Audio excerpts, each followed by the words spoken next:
Okay. Hello and welcome everyone. So I just wanted to explain. There's a recent Codeforces round problem number B of round 838.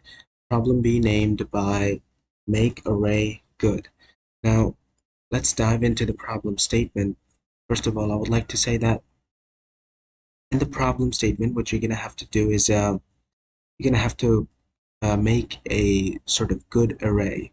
And the property of the array would be for all the possible pairs of that array, let it be m positive number of integers, and for all the possible pairs of that particular array, the maximum value would always be divisible by the minimum value. As you can see, the statement here explains thoroughly about that. Now, initially, you're going to be given an array of n positive integers, and you're allowed to do some sort of operations in order to make that sort of good array. What are those available possible operations that you can perform? One of those operations is that um, like the operation is that you would select a particular index, and you would select a particular index and you will be able to add a particular integer to that particular indexed array value. But there's a condition for that. If you want to add some random integer x, there has to be a constraint. That constraint is that whatever integer that you you you would like to add on that particular operation, that integer should be in between 0 and that particular integer value. If I give an example, let's say you would like to do an operation on the array value, let's say 5, then initially you would only be able to add 0 till 5, numbers from 0 till 5. Only these 6 choices that you would have um, in the first operation. And after adding that, let's say you add 3. After adding 3, you would get what, 8. And after getting 8, now you can add from 0 to you would have like what, 9 choices, nine choices of integers that you could add, and so on and so forth. So that's how like the underlying operation actually works. And they have also stated that at most in operations, there are at most 10 n operations that you can perform. And they have also stated that it can be proven that under the given constraints, there will always exist a particular sequence. So what you're going to have to do is output certain number of operations that you have performed in order to get that sort of good array. So you would always guarantee to get a good array. You just need to find a particular pattern that's going to make your array a good one. Now, before diving on to the solution, I would like to talk a little bit about the small intuition behind solving this problem. And that intuition is going to drive us to get the perfect solution regarding this problem. As you can see, let's say we've got an array of 3 elements, 3, 7, and 11. And we would want to make this number 7 divisible by number 3. But as you can see, if we try to divide that, if you try to calculate the modulus value, it will not give us equal to 0, meaning that 7 is not divisible by 3. So in order to make this number, which is staying in this index, divisible by 3, what we can do is add some number to this 7 such that it becomes divisible by 3. Now, what is the smallest possible number to do that? That is 2. As you can see, I can if I could add 2 to 7, it will give me 9, and 9 is divisible by 3. Now, how are we getting this value 9? As you can see, if I jump onto if I yeah, now how are we getting this 9? As you can see, 3 times 2, okay, let's say 7 divided by 3 would give me, if I divide 7 by 3, what will be the result? The result would be equal to 2. Now, if I just increase this number, as you can see, okay, let's just draw it here. If I divide 7 by 3, it's going to give me 2.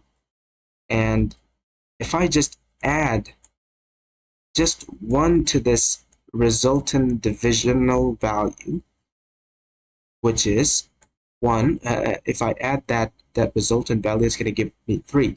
And then just multiply that 3 with the 3 that we had in our array, and it's going to give us equal to 9. Similarly, what we're actually calculating is the smallest possible number that is greater than the 7, and which is divisible by 3. As you can see, that particular number is 9. So in order to get 9, you would know that, okay, I need to add 2 to this number 7. Now, after getting the value 9, let's say we want to make 11 divisible by 9. How can we do that? Similar process, just do, as we know, that 9 times 2 is equal to 18, which is the smallest possible number greater than 11, and which is also divisible by 9. And in order to get 18, we need to add 7 to 11. And you can also see that whatever the number that we are adding for these purpose, these numbers are actually fulfilling the constraint of our operation that was stated below here, because the values would be ranged from 0 till the value of the array itself. And that's that was like one of the reasons why we needed to calculate the number, which is the smallest possible number that's going to be greater than the next number, and it's going to be divisible by the number that we're trying to get. And after adding 7 to 11, we get 18, right? And after adding these three numbers, now if you try to calculate each and every possible pair, you would see, surprisingly, you would see that everyone, like the maximum out of any of the pair, is divisible by the minimum out of that particular pair, and which is a fascinating thing. And the way it's actually working is, if let's say this is a value 1, this is value 2, and this is value 3. So the way it's actually working is, if you could somehow control this value's dependency, or this value's divisibility with this, and if you somehow control this value's divisibility with this, indirectly what happens is this value's divisibility is also getting controlled by v1. And at the end of the day, what we get is literally a good array that we were expecting, meaning that every pair the maximum and the minimum, this modulus would be equal to 0, meaning the maximum value would be divisible by the minimum value. And that's why that's how we're going to solve the problem. Now, let's take a look at the code section here.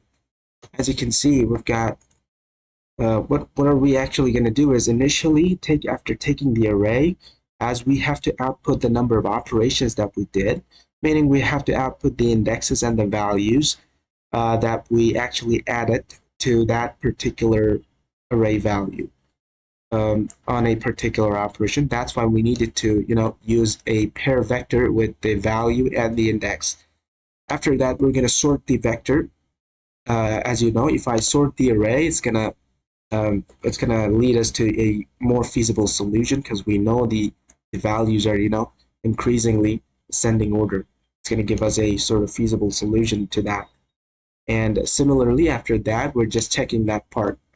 If the next number is divisible by the previous number, then we don't have to do anything about it.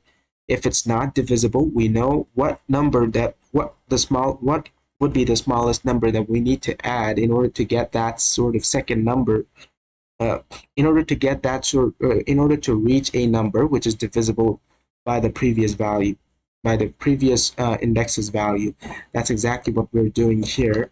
And finally, after every operation that we're doing, um, we're just going to push that inside a resultant pair vector, and after that, we're going to just output the indexes and also the value that was penetrated to the resultant vector. And that's how we're going to solve this problem. Thank you very much for listening. Until next time, goodbye.